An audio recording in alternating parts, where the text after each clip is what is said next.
अवधूत चिंतन श्री गुरुदेव दत्त श्री स्वामी समर्थ महाराज की जय. श्री स्वामी समर्थ. सर्व ताई आणि दादांना तुमचं सर्वांचं स्वामी समर्थ माझी आई या चॅनलमध्ये स्वागत आहे. आजचा दिवस स्वामी महाराजांच्या कृपेने तुमचा सुखाचा आणि आनंदाचा जावो हीच स्वामीचरणी प्रार्थना करून आजच्या नवीन व्हिडिओला नवीन सेवेला सुरुवात करूया. तर बघा, आज आपण गुरुपौर्णिमा विशेष सेवा पाहणार आहोत. तर आपण गुरुपौर्णिमा विशेष सेवा ज्या कोणत्या सेवा तुम्हाला करणं शक्य आहे तर त्या सेवा आपण या चॅनेलवरती व्हिडिओ अपलोड केलेला आहे, तर त्याच्यावर तुम्हाला सर्व सेवा पाहायला मिळतील. पण त्याचबरोबर गुरुचरित्रातील हे 2 अध्याय जे की तुमच्या आयुष्यात भाग्योदय या सेवेने होईल आणि त्याचबरोबर राजयोगसुद्धा या सेवेने येईल. असे हे 2 अध्याय आज कोणते आहेत तर या व्हिडिओमार्फत जाणून घेणार आहोत. तर त्याआधी जर तुम्ही चॅनेलला नवीन असाल तर चॅनेलला सबस्क्राईब करा, लाईक करा आणि शेअर करायला विसरू नका. आता बघा, गुरुचरित्रातील हे 2 अध्याय कोणते आहेत. बऱ्याच ताईंना म्हणजे समजून पण आलं असेल. ते गुरुचरित्रातील ते 2 अध्याय म्हणजेच गुरुचरित्रातील 14वा अध्याय आणि 18वा अध्याय. आता गुरुचरित्रातील 14वा अध्याय आणि 18वा अध्याय हे गुरुचरित्राचे मेरुमणी आहेत आणि जो कोणी या अध्यायाचं संकल्पयुक्त पठण करतो त्याच्या सर्व काही इच्छा मनोकामना पूर्ण होऊन आयुष्यातील ज्या काही अडचणी आहे, जे दारिद्र्य आहे, जे काही डोक्यावरचं कर्ज आहे, तर ते सगळं काही नक्की दूर होतं, ते म्हणजे या सेवेने. आता ही सेवा तुम्ही 365 दिवससुद्धा ही सेवा करू शकतात. म्हणजे 365 दिवस हे अध्याय तुम्ही दररोज वाचूसुद्धा शकतात. त्याचबरोबर संकल्पयुक्त ही सेवा करू शकतात किंवा बिना संकल्पयुक्तसुद्धा तुम्ही ही सेवा करू शकतात. आता गुरुचरित्रातील 14वा अध्यायाचं आणि 18वा अध्यायाचं नेमकं महत्त्व काय आहे, ते कशामुळे वाचायचं आहे, हे थोडक्यात मी तुम्हाला सांगणार आहे. त्यामुळे व्हिडिओ स्किप न करता व्हिडिओ शेवटपर्यंत बघा, म्हणजे जेणेकरून तुम्हाला सगळी माहिती एकदम व्यवस्थित मिळून जाईल.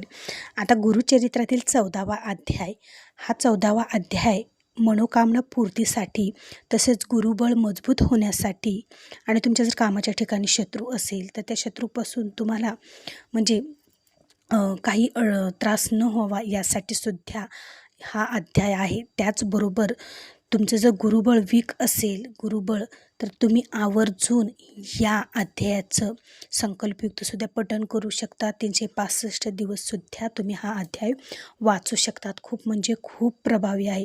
ज्या काही तुमच्या इच्छा मनोकामना आहेत, मग ते कशाबाबतही असो, नोकरीबाबत असो, प्रमोशनबाबत असो किंवा व्यवसायाबाबत असो, कशासाठीही असो, ती तुमची इच्छा मनोकामना लवकरच पूर्ण होणार. आणि ज्यावेळेस आपला गुरुबळ वीक असेल त्यावेळेस आपल्या आयुष्यात खूप साऱ्या अडचणीला आपल्याला सामना करावा लागतो. त्यासाठी गुरुबळ आपलं मजबूत होण्यासाठी सुद्धा तुम्ही हा 14वा अध्याय नक्की पठण करा.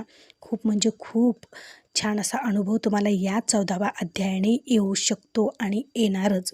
त्याचबरोबर 18वा अध्याय, आता संपूर्ण भरभराटी व्हावी, घरात लक्ष्मी नांदावी किंवा दत्त उपासनानेसुद्धा तुमच्या जीवनातील दुःख, दारिद्र्य, अडचणी, डोक्यावरचं कर्ज जर वाढलं असेल तर ते कर्ज दूर होऊ शकतं.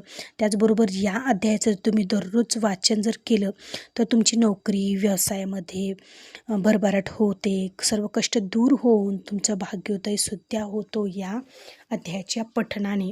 आता आपल्या जीवनामध्ये बघा, खूप सारे अडचणी असतात, दुःख असतात, संकट असतात किंवा म्हणजे डोक्यावरचं जे कर्ज आहे तर ते वाढतच जातं, मग ते काही केल्याने कमी होत नाही. आता या सर्वांसाठी कष्ट करणं पण तितकंच महत्त्वाचं आहे. पण कष्टासोबत देवाची जर साथ असेल तर नक्कीच तुमच्या प्रयत्नाला हे यश मिळत असतं. त्याच्यामुळे तुमच्या जर आयुष्यात खूप अडचणी, दुःख, दारिद्र्य किंवा डोक्यावरचं जे कर्ज वाढलेलं असेल, अशा जर काही अडचणी असतील तर दररोज नित्यनेमाने गुरुचरित्रातील 18व्या अध्यायाचं नक्की पठण करा. त्याचबरोबर नोकरीमध्ये, व्यवसायामध्ये जर तुम्हाला भरभराट हवी असेल आणि लक्ष्मी माता तुमच्या घरामध्ये सदैव नांदावी असं जर तुम्हाला वाटत असेल तर हा गुरुचरित्रातील जो 18वा अध्याय आहे तर हा अध्यायाचं पठण नक्की करा. सर्व कष्ट दूर होऊन तुमचा भाग्योदय होणार म्हणजे होणार आणि तुमच्या जीवनामध्ये राजयोग हा येणार म्हणजे येणार. खूप म्हणजे खूप छान असे हे 2 अध्याय आहेत. हे गुरुचरित्राचे 2 मेरुमणी आहेत आणि हे 2च अध्याय जे आहेत तर त्या आपल्या आयुष्याचा संपूर्ण कायापलट करणारे हे 2 अध्याय आहेत. तुमच्या जीवनामध्ये चमत्कार करणारे हे 2 अध्याय आहेत. तुमच्या जीवनामध्ये भाग्योदय आणणारे हे 2 अध्याय आहेत. तुमच्या जीवनामध्ये राजयोग आणणारे हे 2 अध्याय आहेत. तर आवर्जून जर तुम्ही या 2 अध्यायाचं नित्यनेमाने जर वाचन केलं तर नक्कीच तुम्हाला छान असा अनुभव येणार म्हणजे येणार. तर ताई आणि दादांनो, आवर्जून गुरुपौर्णिमेनिमित्त गुरुपौर्णिमा विशेष तुम्ही या सेवा आवर्जून करा. दुसऱ्या कोणत्या सेवा शक्य नसेल तरी ही म्हणजे या तर सेवा आवर्जून करा. आता ह्या सेवा करताना तुम्हाला अटी कोणत्या, नियम कोणते पाळायचे बघा. ज्यावेळेस आपण गुरुचरित्राचं पारायण करत असतो तर त्यावेळेस आपण ब्रह्मचर्याचं पालन करत असतो. पण तुम्हाला जर ही संकल्पयुक्त सेवा करायची असेल आणि खरंच तुम्हाला याची लवकरात लवकर फलप्राप्ती व्हावी असे वाटत असेल तर तुम्ही ब्रह्मचर्याचं पालनसुद्धा पाळू शकतात किंवा नाही पाळलं तरी बी चालेल. पण यामध्ये 2 खूप म्हणजे खूप महत्त्वाचे नियम आहेत. ते म्हणजे कडकडीत मांसाहार वर्ज्य करायचा आहे. जोपर्यंत तुम्ही संकल्पयुक्त सेवा तुम्ही जर ही करणार असाल तर संकल्पयुक्त सेवा करताना तुम्हाला कडकडीत मांसाहार वर्ज्य करायचा आहे.